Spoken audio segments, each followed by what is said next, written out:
Masa kecil Soekarno hanya beberapa tahun hidup bersama orang tuanya di Blitar. Semasa sekolah dasar hingga tamat, Soekarno indekos di rumah Haji Umar Said Cokroaminoto H.S. Cokroaminoto yang merupakan politisi kawakan pendiri Syarikat Islam.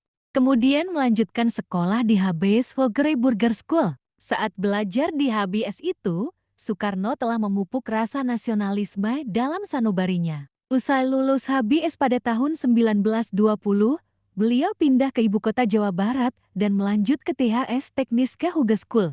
Kiprah Soekarno pun berlanjut ke bidang politik. Kemudian, sang proklamator merumuskan ajaran Marhaenisme serta mendirikan sebuah partai yang bernama PNI Partai Nasional Indonesia pada 4 Juli tahun 1927.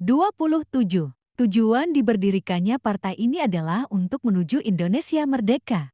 Company yang tidak senang dengan pergerakan Soekarno mengambil tindakan agar pemerintahan Hindia Belanda saat itu masih bisa berdiri kokoh di tanah jajahannya. Akibatnya Belanda menjebloskan Soekarno ke penjara Sukamiskin yang berada di Bandung pada 29 Desember tahun 1929. 8 bulan mendekam di jeruji besi, ia pun baru disidangkan. Dalam pidato pembelaannya yang berjudul Indonesia Menggugat, beliau menggambarkan kondisi politik internasional dan keadaan rakyat Indonesia di bawah belenggu kolonialisme.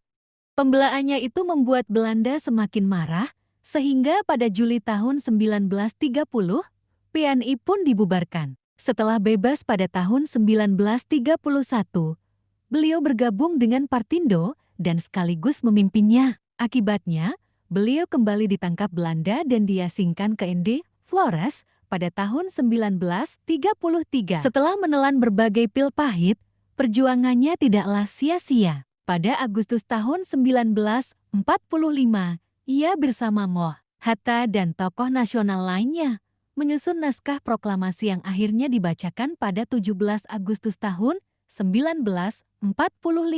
Pembacaan naskah ini sekaligus mengukuhkan kedaulatan Republik Indonesia.